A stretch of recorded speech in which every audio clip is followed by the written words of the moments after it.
prophète Jérémie, chapitre 51, à partir du verset 36, et j'ai lu la parole.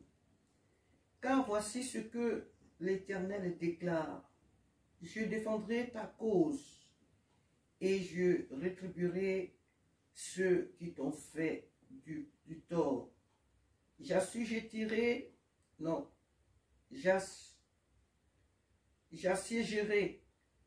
j'assécherai leur fleuve.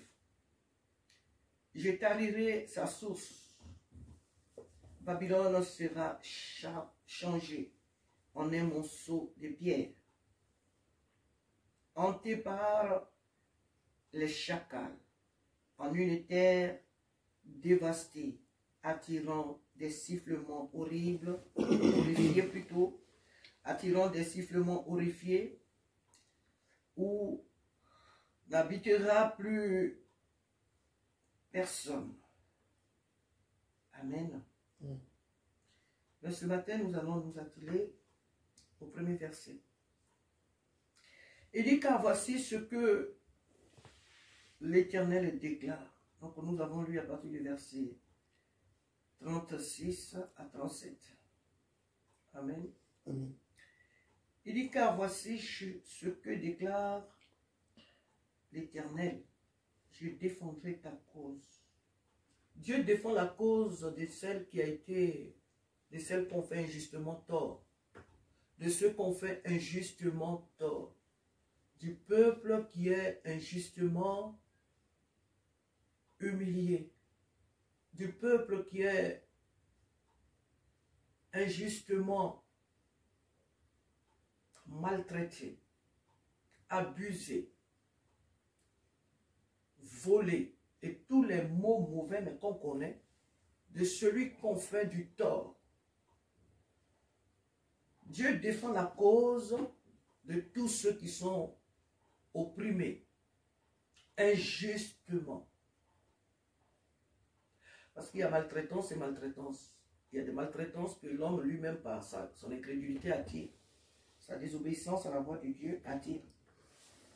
Et il y a des maltraitances qui sont imposées par les ennemis. Alors c'est de ceux-là que Dieu parle. Ceux qu'on fait du tort injustement. Il dit, car voici ce que l'Éternel déclare. Je défendrai ta cause. Dieu ne dit pas, tu défendras ta cause. Ou je la défends maintenant. Il dit, il a mis ça au futur. Je défendrai ta cause. Alors ce matin, ce que nous pouvons comprendre, c'est que ici Dieu donne le temps à nos ennemis. Dieu les appelle aussi à la repentance. Parce que lorsque Dieu met du temps à agir dans une situation, surtout quand c'est dans le cas où nous nous trouvons ce matin, c'est qu'il donne le temps à ceux qui font le mal de se repentir. Cela ne veut pas dire que Dieu agrée ce que font les ennemis. Notre Dieu, il a accordé tellement de temps à Pharaon et à son armée. Lorsqu'ils persécutaient son peuple en Égypte, durant 430 ans. 430 ans, Dieu a donné le temps à Pharaon de se repentir. Mais durant les 430 ans, l'Égypte ne s'est pas repentie. L'Égypte n'a pas compris la bonté, la miséricorde de Dieu. Donc quand les gens nous font du tort et que Dieu ne réagit pas sur le champ subitement, c'est parce que Dieu ne désire pas la mort du pécheur. Donc Dieu lui donne du temps pour se repentir. Voilà pourquoi il dit, je défendrai ta cause. C'est-à-dire dans ce temps qu'il est en train de mettre, c'est une occasion qu'il donne aux méchants de se repentir.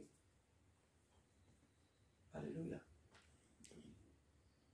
Il dit, je défendrai ta cause. Il parlera en notre faveur, dit l'Éternel. Il parlera en notre faveur. Voilà pourquoi, en tant qu'enfant de Dieu, nous devons être toujours dans la justice. Nous devons être toujours du bon côté. Nous ne devons pas faire des choses qui vont empêcher Dieu de défendre notre cause. Nous ne devons pas faire des choses qui vont empêcher l'Éternel d'intervenir dans notre vie. Nous ne devons pas faire comme la dernière fois je le disais ici.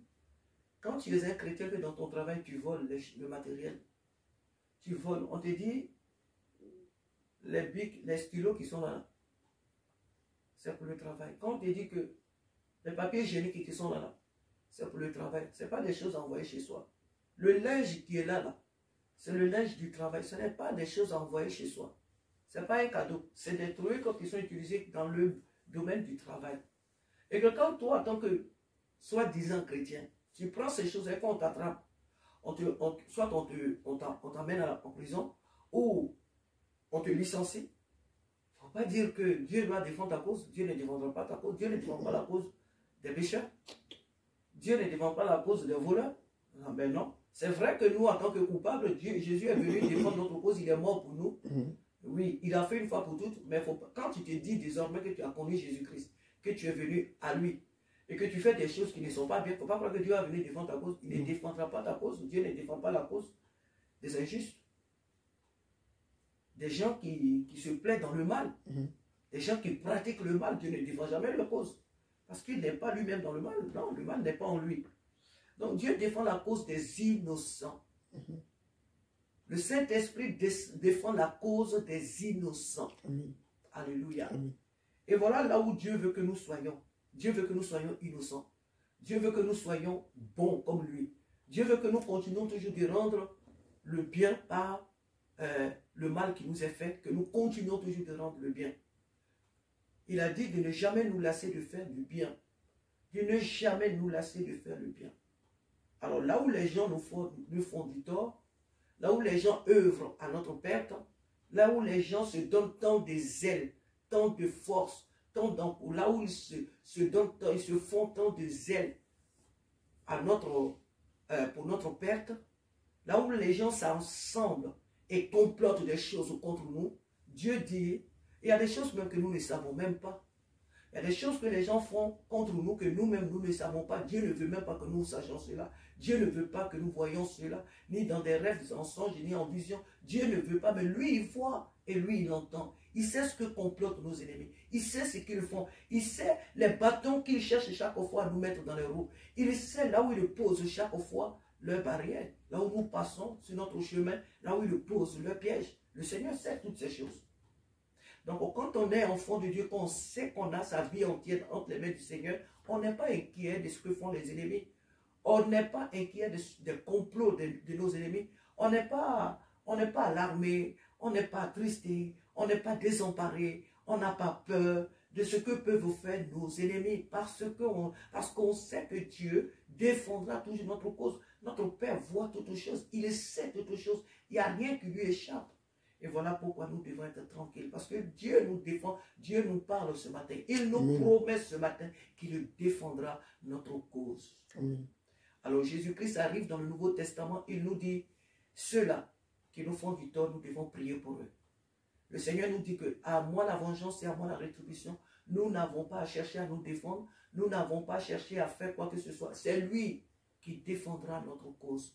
Tout ce que nous pouvons faire, ce que le Seigneur nous recommande de faire, c'est de prier pour ces ennemis-là. Même si on ne les connaît pas, la force de dire, Seigneur, je te confie toutes aux personnes qui sont mes ennemis. Je ne prie pas pour les ennemis en tant que tels, c'est-à-dire en tant que des esprits. Non, mais je prie pour les êtres humains qui se prêtent à ce jeu de l'ennemi, qui travaillent avec l'ennemi. Je te prie afin qu'ils te connaissent, toi, leur Dieu, toi, le véritable Dieu. Amen. Donc nous devons prier pour nos ennemis et la bataille revient à l'Éternel. Il dit, et je rétribuerai ceux qui t'ont fait du tort. J'assécherai leur fleuve. Je crois que ce passage, on l'a lu tout récemment. Il n'y a pas longtemps, ce passage, Dieu nous l'a donné comme méditation du matin. Et il nous le donne encore ce matin. Pour nous dire que nous n'avons pas à avoir peur, nous n'avons rien à craindre. Nous n'avons pas de soucis à nous faire quant à l'œuvre de nos ennemis. Nous n'avons pas de soucis à nous faire parce que la bataille, c'est l'Éternel qui l'amène et qui l'amènera. Il nous fait cette promesse. Faisons confiance au Seigneur. Alléluia. Ce qui fait la force de nos ennemis, il dit qu'il va sécher cela. Ce qui fait leur repos, leur fleuve, c'est dans lequel ils se trouvent. Ils se baignent, ils trouvent leur joie, ils trouvent leur force, ils trouvent leur abri, ils trouvent leur confort. Dieu dit, ce qui leur sert de confort sera asséché. Tout ce qui leur sert de force sera détruit. Tout ce qui leur sert d'abri sera détruit. Tout ce qui leur sert d'appui sera anéanti, consumé. C'est ce que Dieu fait.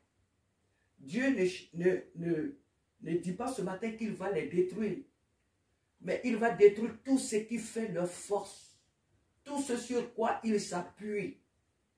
C'est encore plus grave. Il va détruire cela. Faisons confiance au Seigneur encore ce matin. Laisse-le défendre notre cause. Ils sont nombreux, tes ennemis, mon frère. Ils sont nombreux, tes ennemis, ma soeur. Ils sont nombreux, les ennemis de l'Église. Ils sont nombreux dans nos familles. Ils sont nombreux dans nos services professionnels. Ils sont nombreux dans nos écoles. Ils sont nombreux partout où nous sommes, dans nos quartiers, sur nos lieux d'habitation. Ils sont nombreux, nos ennemis. Ils sont nombreux. Dieu dit qu'il va défendre notre cause. Alors, soyons dans l'allégresse, soyons dans la joie, sachant que le Dieu souverain défendra notre cause. Sachant que le Dieu créateur de l'univers, le Tout-Puissant, défendra notre cause. Alors, nous avons choisi la bonne part. Nous sommes du bon côté. Alléluia. Nous sommes du bon côté. Car c'est le Tout-Puissant qui défend notre cause. Ce n'est pas un homme, mais c'est celui-là qui est invincible, indomptable, insurmontable. C'est lui qui défendra notre cause. À lui seul soit toute la gloire ce matin pour cette promesse qu'il nous a faite encore. Que son nom soit béni. Nos regards sont fixés sur lui, pas sur un homme, mais sur lui. À lui seul soit toute la gloire ce matin de ce qu'il nous promet de défendre notre cause. Que son nom soit béni. Que son nom soit glorifié. Mais le temps aussi qu'il va mettre pour défendre notre cause ne veut pas dire que nous allons être anéantis, que nous allons, comme on appelle, nous allons être confondus. Non. Au milieu de tout ce temps-là, entre le temps où agissent nos ennemis et le temps où Dieu choisit de défendre notre cause, il est toujours avec nous. Il ne nous laissera pas tomber. Ce n'est pas après notre mort qu'il va défendre notre cause. Non. Sa grâce nous maintiendra toujours en vie. Son esprit nous donnera toujours de nous tenir debout. Son esprit nous donnera toujours de relever nos têtes et de continuer la marche jusqu'à ce que nous voyions la délivrance.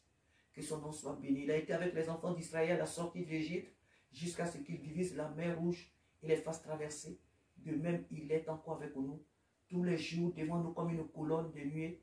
La nuit encore dans les ténèbres, dans les épreuves, comme une colonne de feu. Il est toujours avec nous pour traverser les situations difficiles.